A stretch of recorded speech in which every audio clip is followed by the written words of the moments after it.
کی پر اللہ تعالیٰ کا شکر گزار نہ ہونا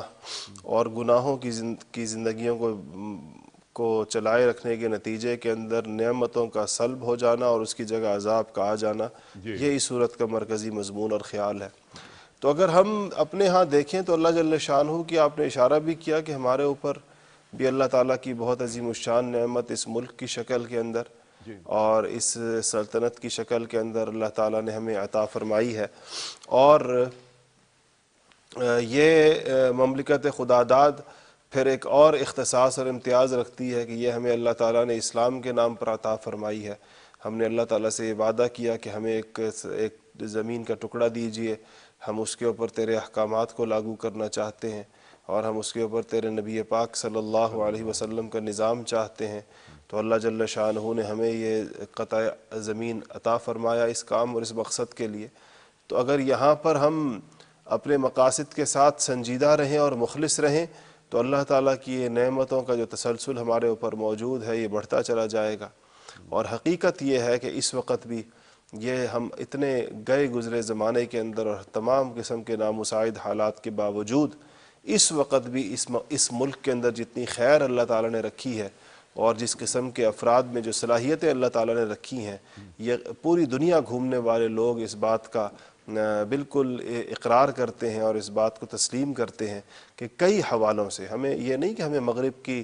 ترقی کا علم نہیں ہے یا ہمیں مغربی دنیا میں قانون کی پاسداری اور فلاحی ریاستوں کے لیے انہوں نے اپنے لوگوں کے لیے جو سہولتیں پیدا کی ہیں اس کا علم نہیں ہے، اس سب کو سامنے رکھتے ہوئے اور جانتے ہوئے کہتے ہیں کہ جو صلاحیتیں اور اہلیتیں ہمارے ملک کے اندر اللہ جل شانہ نے رکھی ہیں، اگر ہم اس کی قدر نہ کریں اور ہم اس کے بعد بجائے اس کے کہ ہم اس پہ ایک ہو کر رہیں اور ہم متحد اور متفق رہیں اور ہم اکٹھے ایک دوسرے کے دست و بازو بن کر چلیں، اگر ہم اسی طرح خدا نخواستہ خون ناحق یہاں پر بہتا رہا اور عصبیت کی، صوبائیت کی، مذہبیت کی، ہر قسم کی تقسیم در تقسیم کا معاشرہ شکار ہوتا رہا تو یہ وہی ہوگا جو اللہ جل شانہ پچھلی امتوں کے حوال میں جیسے بیان کرتے ہیں کہ میرا سوال آپ کی خدمت میں ہے، آپ کی خدمت میں ڈاکٹر صاحب کی بات کو آگے بڑھاتا ہوں اور سوال چھوٹا سا رکھ لیتا ہوں آپ کے سامنے۔ ڈاکٹر صاحب نے حامان، قارون اور فرعون تینوں کی مثالیں دیں۔ حامان بیوروکریسی کی بات ہو گئی، فرعون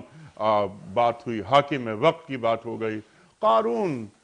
سرمایہ دار کی بات ہو گئی۔ ہمارے جو عہد کے حامان، قارون اور فرعون ہیں، اس سے ہمیں چھٹکارا کیسے ملے کہ پاکستان جیسی بڑی نعمت، جیسے کہ آپ نے فرمایا اسلام کے نام پر حاصل ہوئی، اس نعمت سے مستفید ہو سکے ہم جس طرح مستفید ہونا چاہیے؟ تو اس کے لیے ایک حکمت عملی نہیں بلکہ عملی حکمت درکار ہوتی ہے۔ وہ عملی حکمت کیا ہے؟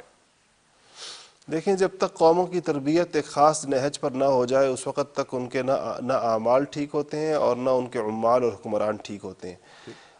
قوموں کی تربیت پہلا مرحلہ ہوتا ہے کہ قوم پہلے ایک مرتب اور منظم انداز کے اندر متحد ہونا شروع ہوتی ہے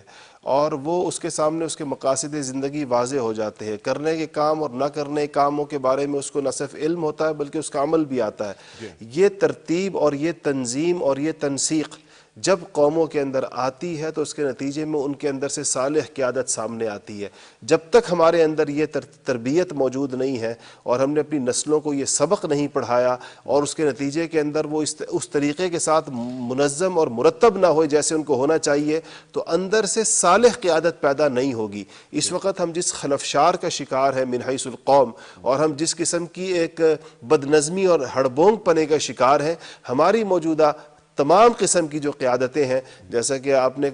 اشارہ کیا اور حضرت ڈاکٹر صاحب نے فرمایا کہ چاہے ہمارے ہاں انتظامی طبقہ ہو بیوروکریسی کے نام سے، چاہے ہمارا سرمایہ دار طبقہ ہو جو ہمارے صنعتکار ہیں، ہمارے تجار ہیں، یا چاہے ہمارے حکمران اور ہماری سیاسی جماعتیں ہوں، اس وقت تک اس میں صالحیت اور صلاحیت دونوں نہیں پیدا ہو سکتی جب تک گراس روٹ لیول کے اوپر قوم کی تربیت نہیں ہوگی۔ اور گراس روٹ لیول پر قوم کی تربیت ہوتی ہے تعلیمی اداروں سے۔ تعلیم کو ہم نے بزنس بنا دیا ہے، تعلیم کو ہم نے کمائی کا ذریعہ بنا دیا ہے۔ تعلیم جو ہے وہ تو اخلاق، عادات سنوارنے کا نام ہے، تربیت ان چیزوں کے سنوارنے کا نام ہے۔ اور تعلیم دنیا کے اندر جو قومیں